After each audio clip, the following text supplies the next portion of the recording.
मेरा नाम मिली पांडे है। मैं बीए थर्ड ईयर की छात्रा हूँ और आपके समक्ष आज कर्कट रोग को मारे इस विषय पर वार्ता के लिए उपस्थित हूँ। कर्कट रोग, जिसे आप सभी सामान्य भाषा में कैंसर भी कहते हैं, उसका शिकार हो जाना या उससे बच जाना, ये दोनों ही बातें आपकी मानसिकता पर निर्भर करती हैं। ये कथन लिखा गया है एक प्रसिद्ध अंग्रेजी लेखक डेव पेल्जर द्वारा, और मेरा मानना है कि इस एक कथन में हर कैंसर रोगी की कहानी निहित है। ये बताना विशेष आवश्यकता नहीं कि कैंसर क्या है। हम सभी जानते हैं कि शरीर में मौजूद कोशिकाएं यानी कि सेल जब असामान्य रूप से बढ़ने लग जाती हैं तो उत्पन्न होती है एक जानलेवा बीमारी जिसे आप कैंसर कहते हैं, जिसने वर्तमान समय में तेलंगाना में 50,000 से अधिक, देश में 8 लाख से अधिक और दुनिया में 18.1 मिलियन लोगों से अधिक इसी वर्ष लोगों को चपेट में कर लिया है। और ये आंकड़ा दिन ब दिन बढ़ता चला जा रहा है। एक दिन में भारत में 1100 लोग कैंसर की चपेट में आ जाते हैं। अब सवाल ये उठता है कि भला ये बीमारी इतनी जल्दी फैल कैसे रही है, क्योंकि ये कोई छुआछूत की बीमारी नहीं है। देखिए, कैंसर बहुत प्रकार के होते हैं। मैं कुछ सामान्य कैंसर का आपको नाम बताऊंगी, जैसे कि शरीर का कैंसर, फेफड़ों का कैंसर, दिल का कैंसर, दिमाग का कैंसर। ये जो कैंसर हैं ये सबसे ज़्यादा पाए जाते हैं। इनके अतिरिक्त 100 प्रकार के कैंसर और होते हैं जिनकी अपने अलग अलग कारण होते हैं, अपने अलग लक्षण होते हैं और अपने अलग अलग निवारण होते हैं। किंतु कुछ लक्षण, कुछ कारण और निवारण ऐसे होते हैं जो इन सभी में सामान्य रूप से पाए जाते हैं। जैसे लक्षण की बात करें तो अगर आपकी सांस फूलने लगती है या आपके शरीर में निशान पड़ने लगते हैं या फिर आपको कहीं पे बहुत समय तक दर्द रहता है तो आपको तुरंत जांच करवा लेनी चाहिए। ये तो हो गए लक्षण। अब कारण पे आते हैं। देखिए, मेरा मानना है कि किसी भी कैंसर के पीछे यदि कोई कारण है तो वो सबसे पहला कारण है हमारी खुद की लापरवाही। हम लापरवाह लोग हैं। हम स्वस्थ रूप से जीना नहीं जानते। हम धूम्रपान करते हैं। हम योगा साल में बस 1 बार करते हैं। हम सड़ा गला खाना खाते हैं। हम आलस दिखाते हैं। ये सब और यहाँ तक हम अपने पर्यावरण को भी क्षति पहुँचाते हैं। पर्यावरण को क्षति पहुँचाना एक बड़ा किरदार निभाता है बीमारियों का हम तक पहुँचने में।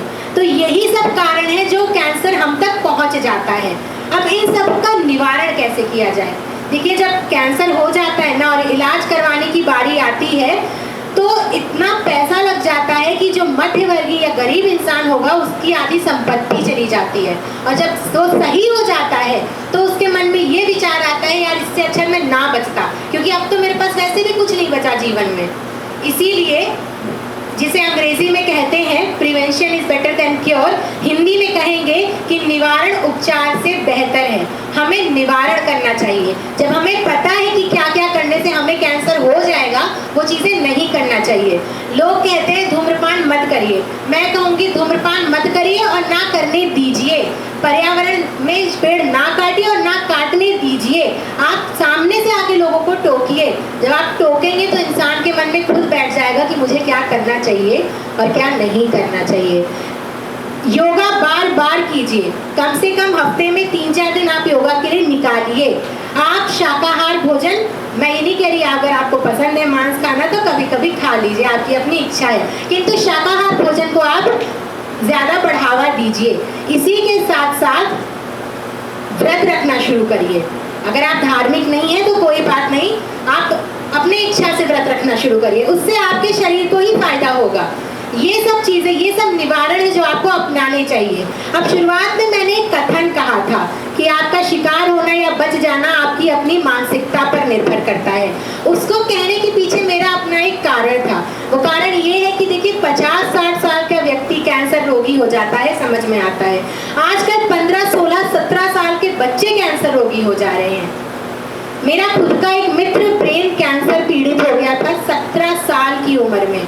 हम सब ने अपनी उम्मीदें छोड़ दी और यहाँ तक जो चिकित्सक थे उन्होंने उसके बचने की संभावना पर प्रश्न चिन्ह हमारे सामने खड़ा कर दिया। लेकिन वो मेरा मित्र, उसने हार नहीं मानी, वो योद्धा की तरह लड़ा। और जब मैंने उससे पूछा कि तुमने तो यार चिकित्सक को ही गलत साबित कर दिया, तो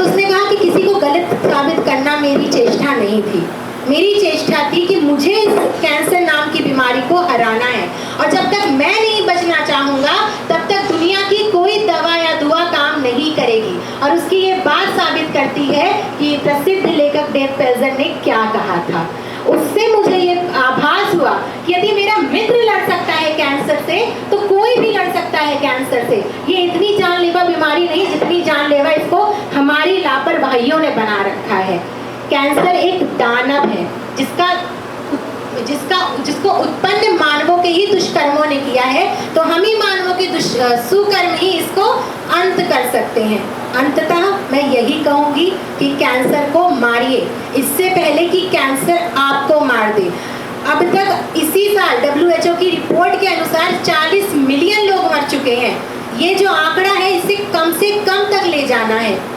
इसीलिए आइए हम सब मिलकर के एक कैंसर रहित समाज की स्थापना करें। जय हिंद, जय भारत।